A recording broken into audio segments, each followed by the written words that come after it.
So to start this video, I'm going to tell you guys that once again, this channel had some audio issues.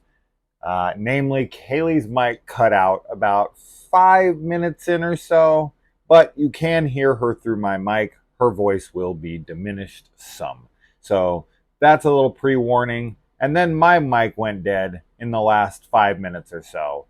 So I will add my thoughts of what we said in the end at the end of this video. Enjoy. Welcome to Slasher Sunday.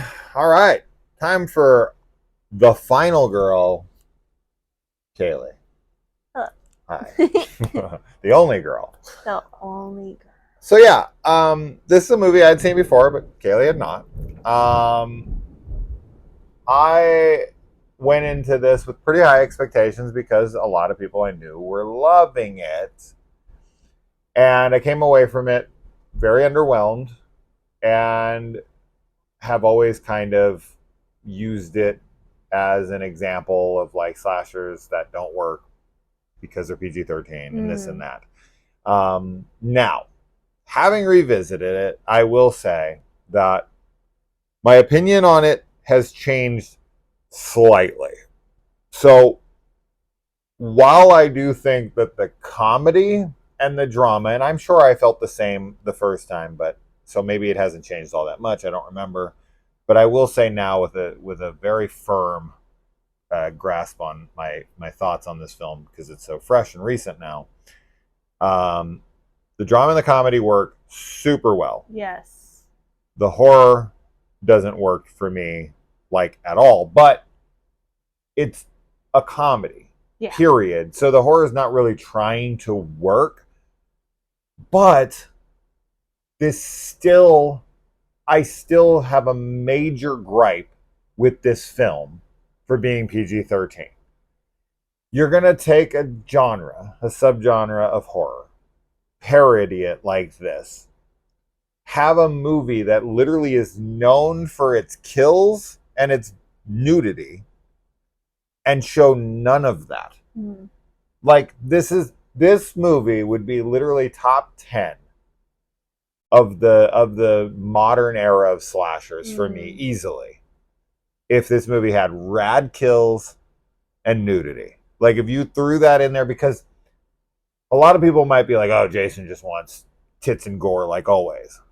Yes, but also because this film absolutely calls for it. This is the kind of film, we talk about this all the time, but this is like the absolute epitome of a film that is screaming for kills and nudity because it literally has references to it in the film. That's all these movies are. Yeah. And then you show none of that in the film. It really takes away from it for me as the slasher fan coming into this going, well, give me those things and give me all the other things that you're giving me. Yeah. But the comedy really works. It's very funny. It is. And so for that, if I take it at that, right? If I take it how that is, and I just pay attention to the comedy and the drama of it, and then the slasher thing is the backdrop. The reason I have a hard time ignoring it is because I'm a slasher fanatic. Yeah. I'm the guy in the movie who's like, oh my God, I love quoting Camp Bloodbath and everything. And he's in the woods and he's quoting the lines. That would be me. 100%. So me as the slasher fanatic, I'm sitting there like, show me the gore. Show me this girl's tits. I want to see this stuff in this movie. Yeah. And this movie would be a 9, 10-ish area. Sure. I mean, I do agree that I think that this film would be even better if it was rated R and if it embraced the slasher genre. I still think it's a really fun film and I like really enjoyed watching it. I think it's hard. Like, I'm a big fan of meta commentary in horror. I love Scream. I love, New Nightmare and everything. And I think that, like, especially with Scream, I feel like that is the perfect example of how to combine, like, the humor and parody elements with like actual slasher and horror vibes for me. I know you're not a big fan of Scream. You're like a minor fan. But I think that this one, because it's missing out on some of those other elements, it doesn't like fall into that like really high tier of slasher. But at the same time, I think it's a really cool like introductory slasher for a younger audience in a way. It isn't. It isn't because It the is audience because, needs to be in on the fact of the tropes. but they are because it's PG-13. There still is like sexual innuendos and situations, and there still is some minor like gore, No, but I that's understand that. hinted But at. So it's like, because what I'm saying is that the film is banking on the fact that the audience itself knows the tropes of horror. So if you're being introduced to slasher films with this film, you're not going to understand what it's parodying. I do think though that like it.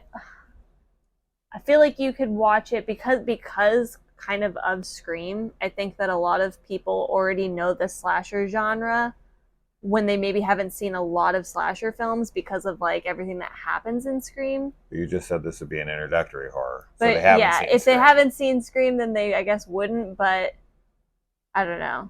Yeah.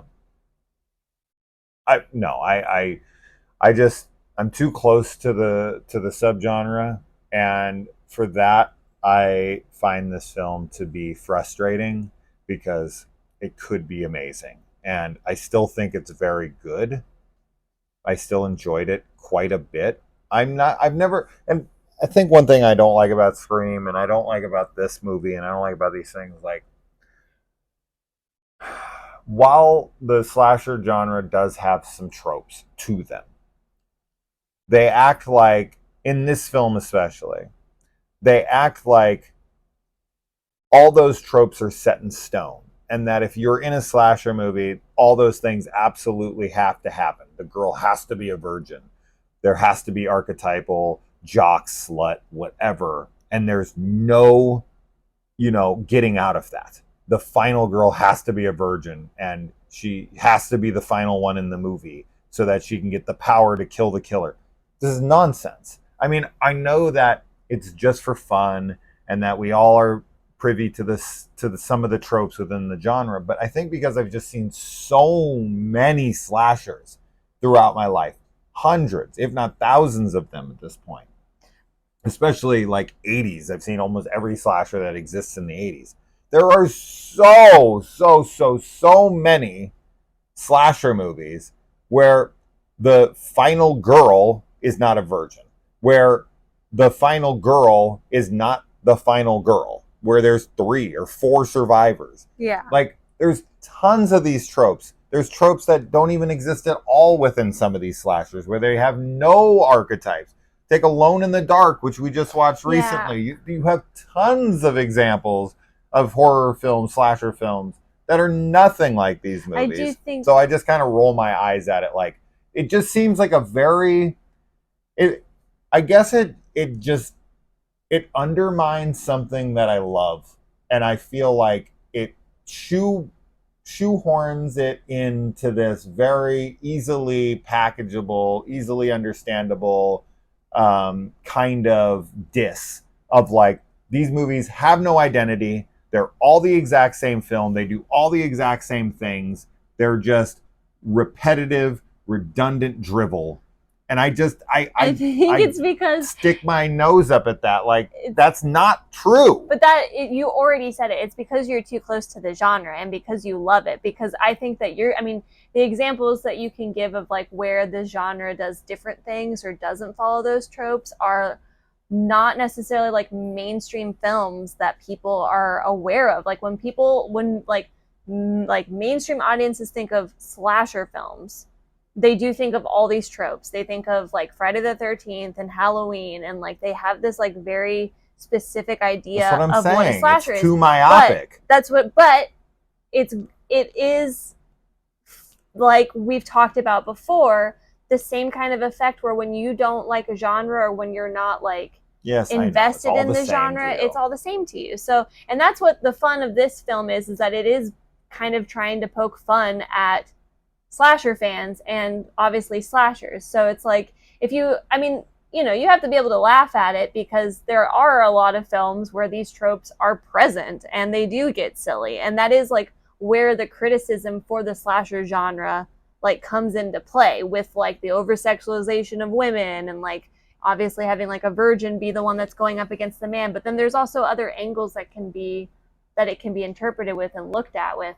But I still think it's a good introduction to slasher films because it's, I mean, it is silly. It's not like, obviously a lot of the slashers that we love are serious and not like comedies. But I think that like if you hadn't ever watched a slasher film before and you watch this, that you would get like a flavor of what it is. You wouldn't get the whole thing, of course, but you would get the bullet like points of, you know, a lot of the films. Sure. Because I mean, you know, the things that you love, which are absent in this, are like hinted at as being like, that's what these films are, is like sex and violence. Yeah. So give it to me. I know, but I mean, it's supposed to be focusing instead on the drama and the comedy, obviously, but like, which both of those things, you said work really well. So I think it's a successful film, but I agreed with you at the beginning. I think that if it was like bumped up a notch to the R rating, I think it could be really fun and really cool. I just wish they would have filmed that stuff and released the better cut. Like, if you got to go PG-13, cut out the kills. You already allude to them anyway. And you already allude to the nudity anyway.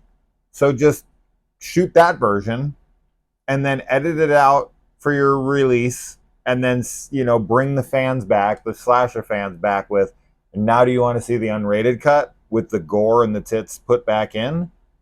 Sign me up. Right? Sure. So, like, why not bother? Why not throw that in there?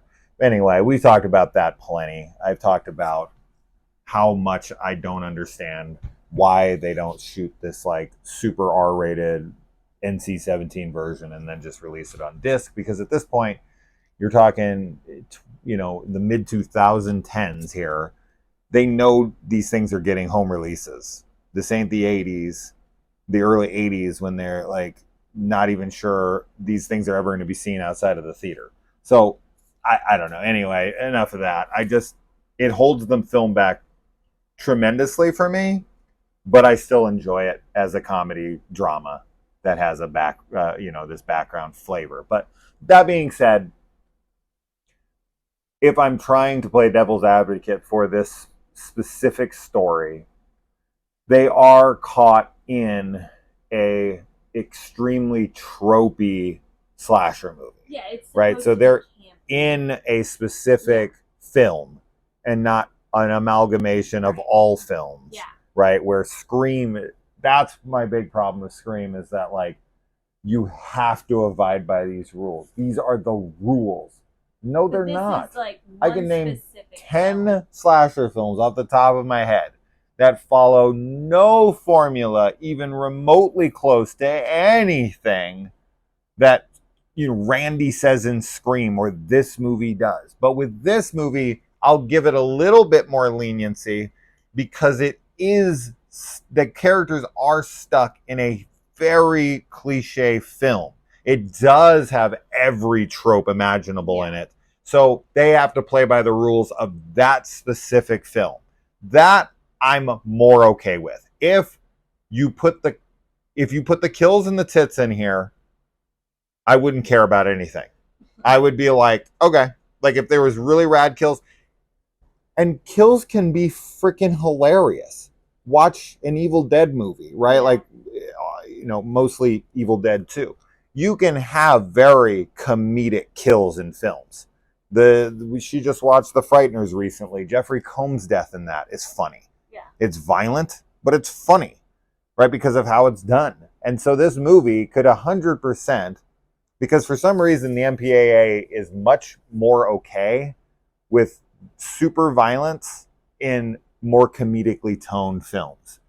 Renfield got away with tons of graphic violence that I feel like a serious toned Hostel or Saw or something would not get away with as much. right? There's something about the tone. When they match it with the tone, the gore complements the comedic tone of the film. The MPA is more lenient on it. I've absolutely 100% noticed that. So I just feel like you could keep in line with this film. You don't have to make it horrific. You don't have to like jump from like, oh my god, that was horrific and you know, scarring. Like for some people, you can keep it funny, Yeah. but also keep it. You know, you write gags into the gore, right? You take certain characters and you kill them in specific ways that are funny to that character, but you show it to us, right? And then the nudies, he's already here. The girls are already taking their clothes off. They just frame them from here up. Yeah. And so it's like just a couple adjustments and you got a pretty rad movie. So let's get into the film itself. We watched 2 films with Thaisa Farmiga in a row, basically. Good seeing her. She's young here. Yeah. I don't know how old she is here, but she's got to be probably in her at least her early 20s. I mean, this probably came out like after the first season of American Horror Story. This is after, for really sure. She's pretty young. She's in her like late teens in that show. And yeah, anyway, so she's in here. We've got Malin Ackerman. I don't ever know how to say this chick's name. She plays the mom. Now, that's always an interesting casting decision in these kinds of roles, because she's being cast to play her mom when she's like 20. I don't know. In this film, was she supposed to be 18, 17? I don't know. Something around high school age or maybe early college. She's supposed to be young, but she's still almost 20 years old. So her mom has to have had her aged 20 years, because when Camp Bloodbath was filmed, that's the name of the movie, right? Camp Bloodbath? Pretty sure that's what it is. When that was filmed, she didn't have a kid yet. Right? So it's been at least 20 years. Yeah. Right? So they have to cast a woman who can pull off that she's some like 20-year-old in a slasher movie and some 40-year-old who's a mom. Yeah. Now, she plays it well, but she looks exactly the same in the opening as she does in this movie. I didn't think so. Really? I thought she looked younger when she was playing younger. Because what? She had her hair up in like pigtails or something? I can't remember how her hair is done. I know. But what I think that I think because of some of the lighting, I think that when you see her as the older version of herself, the way she's lit shows a little bit more of like the lines in her face, and then when she's younger, it felt like her face looked smoother to me, which could have also been like maybe CG. But you think she looks 20 years older? No, I don't think she looks 20 years older. She does still look really similar, but I think she looks young enough that it was like still believable. Yeah, it's fine. I was just saying. And also, she looks pretty similar. It works anyway, because like in so many films, there's always like 30-year-olds playing like 20-year-olds. But then that would make her 50. I know, but like she's not 30. I'm just saying that it like kind of works anyway, though, for me, because it's like that happens all the time. Yeah. I don't have a problem with it at all. I just find it to be an interesting casting thing where you're like, I have to cast a woman who can play 40 and 20. I like that they cast it for like one person though, versus like having 2 different actors, because I think it makes it a lot more connective. impactful. Yeah. I agree with that. You definitely needed to keep the same person, and I have absolutely 0 issues with, even if she looks exactly the same, I don't care. I don't care at all. You think they get into the car wreck. In the beginning, they point out that she can't get cast in any movies because she made a slasher movie earlier in her career.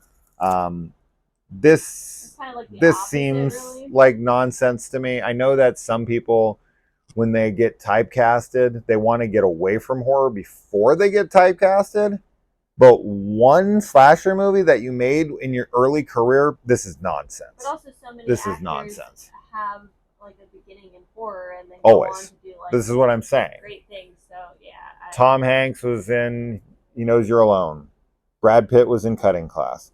Freaking George Clooney was in Return to Horror High. Jennifer Aniston was in Leprechaun. There's no way that you making a slasher movie early in your career has any effect on your career where you're like, oh my God, you made this, you were in Friday the 13th or something. Nonsense. Absolute nonsense. So the fact, now, if she'd made 10 of them, yes, then you become a face of a brand that they don't want anything to do with. So Jamie Lee Curtis specifically got out of slashers after she, had made a few of them in a row, right? She made Halloween, she made The Fog, not that that's a slasher, but it's a cheap horror movie. She made Road Games, she made Prom Night, and then she was like, okay, I don't want to continue to keep getting cast in these. Yeah. If I do that, I'm never going to leave this genre. Yeah. Right. And so she went off and she branched off and she did Trading Places and all these movies, True Lies and whatever. And then eventually she made her way back with the new Halloween movies every 20 years with H2O, Resurrection, and the new trilogy. But just her saying like, don't ever do a slasher or whatever. Nonsense. Just pure nonsense. That's not true at all. Just don't get typecast for like 10 films in a row if you want to get out of the genre. But even, that's absolutely not true for today, because you've got some of the biggest names in the industry right now, whether it's Anya Taylor-Joy or Jenna Ortega or, I don't know if Mia Goth's like bigger named. She is in the horror genre right now because that's mostly what she makes. But Anya Taylor-Joy is like one of the most sought after actresses in Hollywood currently. And she makes a horror movie every other film. Yeah. So that's just definitely not a thing anymore, for sure. Like, as long as you're making quality films, Toni Collette makes horror movies, right? She did Sixth Sense, she did Hereditary, she did, no. So I don't know. Anyway, as I said, I'm too connected to the genre. I love it so much. And I see all these claims that, the slasher films are all just tropes. If you do horror movies, you'll never have a career. All this stuff is nonsense. It's just nonsense. Anyway. So I like the scene where they get in the car wreck, the car slides to a stop, and the light's green, or yellow, and then it goes red right as they like kind of stop, and it's like her whole world stopped, or her life has stopped. Yeah. Whatever. The symbolism of like the light turning red and like this big, red means danger. The stoplight means stop. Like, I don't know. I don't usually like read into that stuff too much. I'm never the guy that's like, yes, yeah, for sure. Do you think she blames herself for spilling the drink? Oh, sure. Yeah. How would you not? Yeah. But or she would be like, if I just hadn't spilled that drink, my mom have you ever spilled a drink in a car? Sure. So, of course. It's an accident, but that's like any time you have somebody, if you're with them when they die, of course you're like, if I just changed one, especially when it's an accident and not like something that you have no control over. Yeah. Yeah. In that situation, it's not your fault. It technically is your fault, but dude, I've spilled drinks in cars. It's just part of life. And if that causes an accident, it sucks. But I know, trust me, if I spilled a drink in the car and it distracted you from when you were driving and it killed you, I'd 100,000% blame myself, even though it isn't really my fault. It's just, it just happened. It's one of those things. It's just, it is what it is. You can't, accidents lead to deaths sometimes, and they're just accidents. I have an accident like every single day. You drop something or you trip over something, or like, we're humans. We're not perfect. So I don't know. It sucks because I'm sitting there in my head being like, God, I would blame myself forever. And I know she is. And it's just so not fair, because you're just going to live the rest of your life hating yourself for something. It's like, it's such a stupid little thing. Your hand slips or whatever, Yeah. and it's going to cost your mom her life. Like, I hate the thought of something so minor causing something so catastrophic. Yeah. Because there's no intention behind it. No. Right? It's not like she's like, oh, if I drop it right now, she'll die. Yeah. You think they're purposely playing it on the anniversary of her death? Or do you think it's just coincidental? I kind of felt like that was intentional as well. It seems like a really like specific day. She's not even a main character in the movie. She's like a secondary character. She's cannon fodder. She's just meat for the she's not the final slaughter. Role, but she's still a main character. They're like all main. She's a main really, character, right? But she's because everybody has like their favorite and like. So the final girl in these types of movies, like if you were to take Halloween, for instance, Jamie Lee Curtis is definitely the main character, right? And then Annie is definitely secondary, right? She's a main character, but I don't know, like yes, she is secondary. If Nancy Loomis was to die, would everyone be like, let's screen it on Nancy Loomis's, anniversary of her death? If they did that, if it was Jamie Lee Curtis, 100% I could see them doing it. But Nancy Loomis or Charles Cyphers or some secondary character, I'm not saying Annie's a big part. In fact, I made a whole video on how I now believe that Annie is the real target of the original Halloween. So in my canon now, she actually is the main character. Yeah. But that's not how people see it. Anyway, there's just bullshit. That's not even a real conversation we need to have. I was just throwing that out there for fun. Okay. It's a silly thing. Maybe. Do you think it's coincidental? You think they're doing it on purpose? Well, just because like she lives there, and it's like I don't know. It's like you had like a person that was in your town, that had made it. Like I could see it being intentional, especially because they're trying to get her daughter to come. Yeah. It did kind of feel like it was. That's a bad day to do it. If you're trying to get the daughter to go. Because the daughter's not like, if she was supportive of it and was like, I love this film and like, yes, then that's different. But she's kind of like begrudgingly going just to get work done, and also because her mom like, seemingly regrets making it and was like, this is why I can't get hired anywhere. So she doesn't really like enjoy the film. No. She's not, a fangirl in that sense.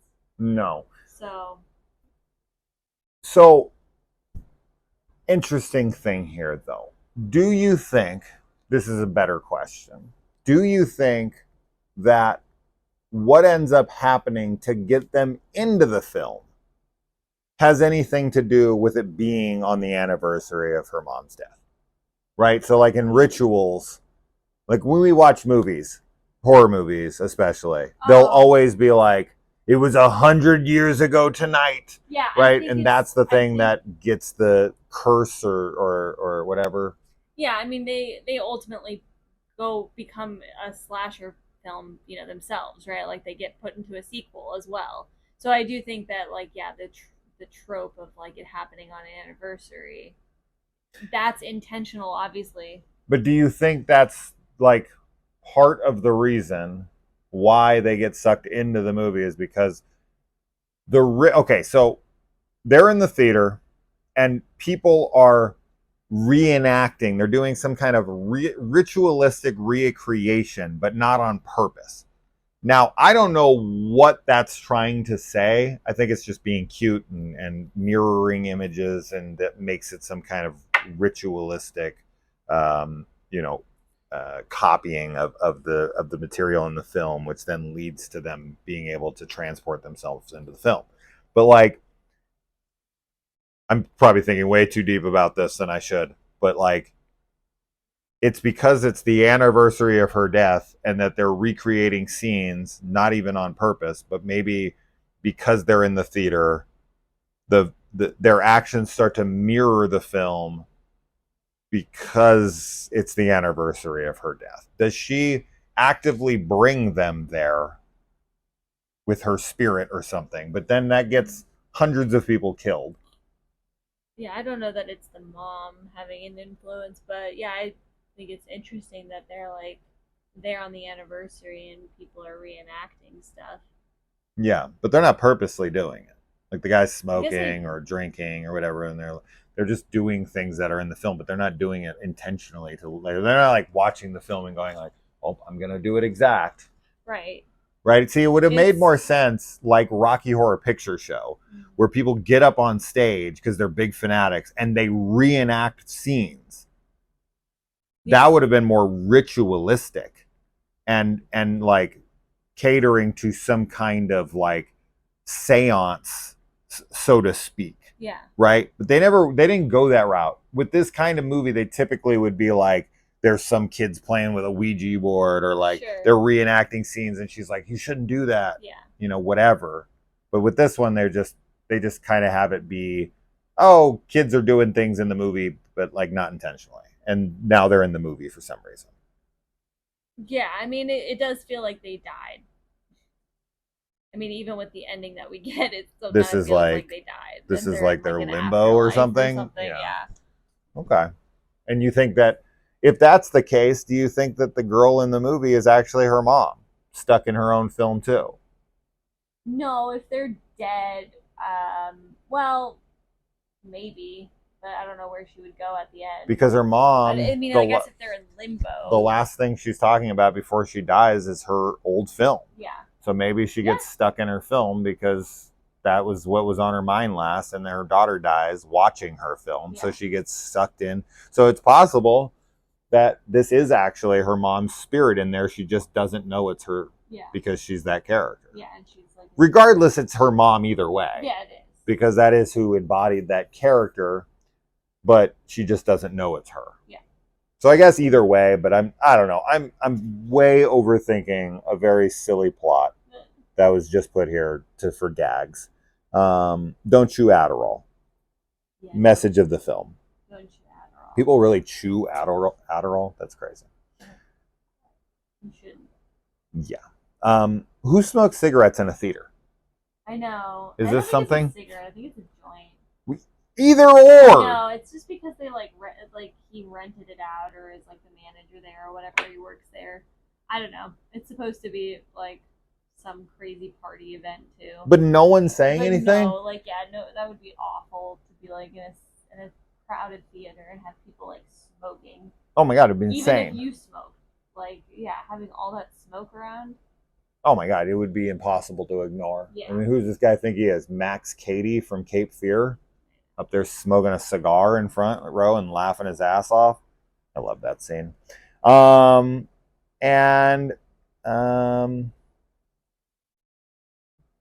The fact that the guy has the movie's runtime down to an exact second. I've seen Halloween a trillion times. I couldn't tell you exactly how long it is. Yes, he is. Yes, he is. No. He specifically takes his watch and he's watching it, and he's only done this once. They pass, and then he gets this idea because it's 92 minutes has passed, and he's like, And then he watches his watch, and before they come around the corner, he starts counting down. 5, 4, 3, 2, 1, and then they come around the corner. How could he possibly know exactly? Ending. What? No, he's watching that it's 92 minutes has passed. Yeah. And he's counting down to the very second. Oh yeah, I mean the very There's second. There's no way. Yeah, he doesn't know the very second. I mean, I know that the original Halloween is like 90 minutes long. Yeah. But I don't know to the second to where it would loop back onto itself. Of course, because of movie logic. I know. I'm asking the most ridiculous questions. I'm just having fun. I'm just having fun. All right. He's supposed to be the obsessed fan. I find it to be very unbelievable that, especially since they just sat down and watched this film, and I'm sure she's seen it before, and as has the main guy who's the slasher fanatic, how is it that it does not dawn on any of them that her mom is in the back of that van? I know. I mean, yeah, it should. They're supposed to Obviously. be just so shocked that they're not thinking straight. I get that, but come on. When that van pulled up Yeah, I and know. you saw those characters, you'd be like, know. my mom's in that van. Yeah, you would. You would. But they're just shocked by the situation. 3 times in a row. The van comes up, then circles again, and then comes back again. They get into the van, I mean, to be fair, and they all never having, once like a psychotic break and going crazy and everything. But they too. never So it's like, once I don't mention. feel like they really have it set in that they're like, this is happening for real until they're in the van. But yes, she would 1,000% have thought that her mom was in the back seat. I'm being such a dick on this review. I apologize if you have never been here before. This is the channel. This is what I do. I love to point out silly things for fun. I still enjoyed the film, but I can't help myself. I genuinely can't help myself. I will continue to always ask these kinds of questions because I find them to be fun. We get not a direct verbatim or anything, but we get a very obvious Pieces reference here about smoking joints and having sex on a waterbed. So love to see that. That is a movie that is not tropey in that way, because the final boy, right? Yeah. You don't have a final girl in that movie. You have a final boy with a final girl. I guess he technically doesn't make it in the end because he gets his dick ripped off. But regardless, I mean, he might have survived that. There's actually a lot of people who survived the end of that movie. The cops, whatever. Anyway, so I don't know. Okay, I don't know who's the funniest. Probably the jock guy who acts like Jack Black. As gross as he is, he's super funny. I know he's from some kind of like sketch comedy show or something. I don't know the show, but he's really, really fucking funny in this movie. Yes, he is. He's super funny and gross, like you said. He's super funny. Her best friend is really funny. Yeah, she is hilarious. And her brother is also really funny as well. Her brother's funny. I thought they were all really, really good, honestly. They were all pretty funny. I don't know if Thais is ever really that funny in the movie. Like, she's supposed to be the straight man. All the other ones, I feel like, were very charismatic. The jock she's into is never really funny. You're right. He's also not that funny. The bitchy girl who ends up, sacrificing herself she has some funny lines. And then the black guy who I thought was gay, but I guess isn't. He just acted gay. Yeah, he's not. He had some okay lines, but the dumb girl, her dance when she's like hopped up on Adderall is really funny. Yeah. Like, that was actually one of my favorite scenes of the film. The level of intensity in that, dude, I would pass out if I tried to do what she was doing in that scene. Maybe that's just because I'm old, but like, I know. I thought she was going to pass out for sure because of all the drugs she took. Well, no, I know, but I'm talking about just as an actor trying to exert that much energy, the amount of energy she's exhausting in that scene. It was crazy. It reminds me of that scene that we talked about before where I was like, how the hell does this chick even film this? This is crazy. Is that scene in Possession. Oh, sure. With Sam Neill. Where she's in the subway. Like beating herself up. Dude, it goes on forever. So and I'm like, how did this actress not pass out from exhaustion? Yeah, that's a crazy scene. But the dance scene was super, super funny. Another thing I don't like about this movie is the killer. I find the mask to be super lame. It actually slightly reminds me of the mask in Freaky, where it's kind of like almost a wooden tiki mask or something. I don't like it at all. I'm not a fan of this style of mask in the slightest. Don't like the killer. Don't like his look. And I think it's on purpose, though, because they're supposed to be silly. It's supposed to be fun. There's nothing in this movie that's supposed to be like actually scary, actually horror. It's all supposed to be plays at horror, so the killer is purposely made to look silly. Yeah, I didn't really like his look either, but I mean, obviously, this movie is supposed to be ripping off Friday the 13th, Sure. like above all of the other slashers. So really, How like, could you tell? Is it the I mean, like, that's what people think of Friday the 13th movies. Yeah. I mean, they literally do So, that in the movie. but yeah, I'm not a huge fan of his look either, but I feel like the killer is very like of all the like parts of this film. I think that he's like sidelined the most. Um, like I don't know. Even though he's like hunting them, I just feel like.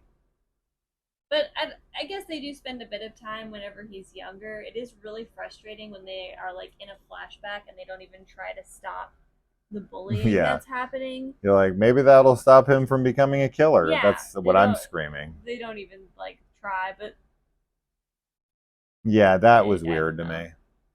I was like, I would immediately be like, hey, don't do that. You're gonna turn him into a killer who's gonna kill us. Yeah. Maybe this will thwart that. You gotta try at least. And the how'd you like how the flashbacks were handled with like the goo I falling liked from the it. ceiling? Oh, that was cool. I like Yeah. that they were like leading into the other, like whatever the other scene was. I think I really like the film's like concept of going into a movie and being stuck in a movie, Yeah. and there being limitations, kind of like in a video game where you can't leave a certain area, like where the scene is happening. And I also like the flashback scenes, like how they handled those types of things. That so if you like that concept, there's definitely a movie I've got to show you because this is a movie I've talked about before that I think you would love. When I was showing her Arnold Schwarzenegger movies, she really loves when Arnold plays kind of like the lovable tough guy, especially when he's like paired with children. And there's a movie he made called Last Action Hero where it's like a spoof on all the action movies that they were making at the time, kind of like this. It's a very similar film to this, to be honest, where the kid gets sucked into the movie and he's in there with his favorite action hero and he's just living through the tropes of action movies. And Arnold isn't aware that he's an action hero in an action movie. Yeah. And the kid keeps trying to point out to him, like, don't you notice that you never get shot? Like any of this stuff. It's really funny. And super fun. And yeah, but this absolutely reminds me of that for sure. And the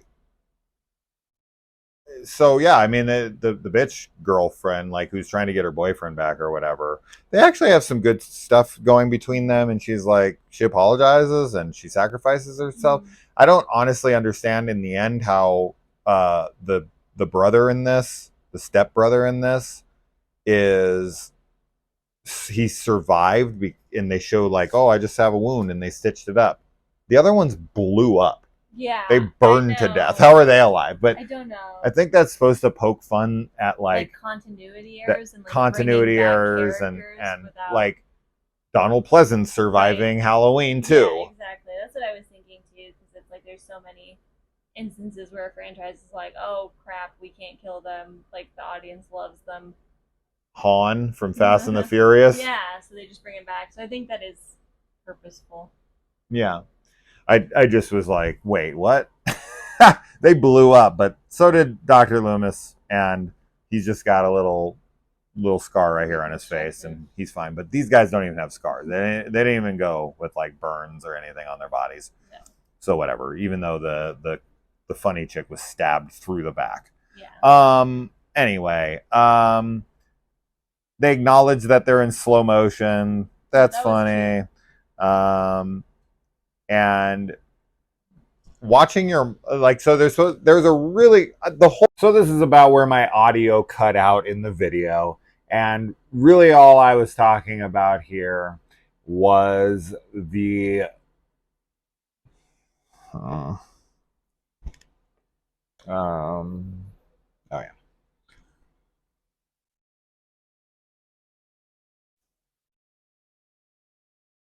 So this is about where my audio cut out all I was really talking about in this moment was how this film was able to achieve something that's pretty interesting, because you have this very heartfelt moment between a mother and a daughter, even though she's not really her mother, obviously, but that's the way she sees her. And they have this bonding experience where then the daughter, while injured, watches her mom walk outside to do a strip tease till she dies. And somehow this remains very dramatic, heartfelt, and works. I can't think of many movies where a daughter's watching her mom strip, knowing she's about to die, and there's this very beautiful moment between them that's symbolically a message of letting people who have died go so that you can heal from that. So it's an interesting way to do it, and that's why this film is super cool, because it does have this really good marriage between comedy and drama. But as I've harped on enough in this video already, I just wish that the horror also landed for me. But other than that, that stuff's great. We also discussed the sequel in the end, and something that we would absolutely watch. You know, how the one guy survived a cut to the ribs here. That's fine. This is all just like the sequelitis of, you know, look at the new Scream movie. There's definitely injuries that people could not survive. They do survive. So that is kind of a parody onto itself, and continuity stuff is somewhat ignored in certain entries in big slasher franchises. But I mean, how they're going to explain how the two girls who were blown up in the house where the killer somehow survived when their bodies were burned.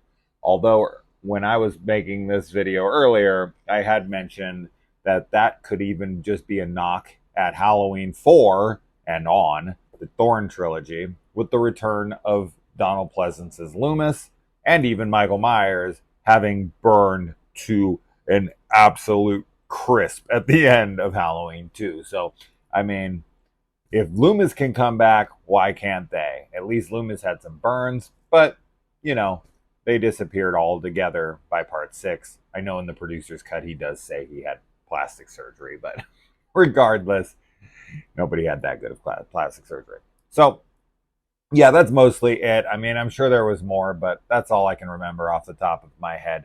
A cool movie. Kaylee's at work right now, so I had to do this in the morning. We were pretty bummed about the audio, but having had listened to it now, I think her audio is loud enough. And as usual, I take up the lion's share of the talking time.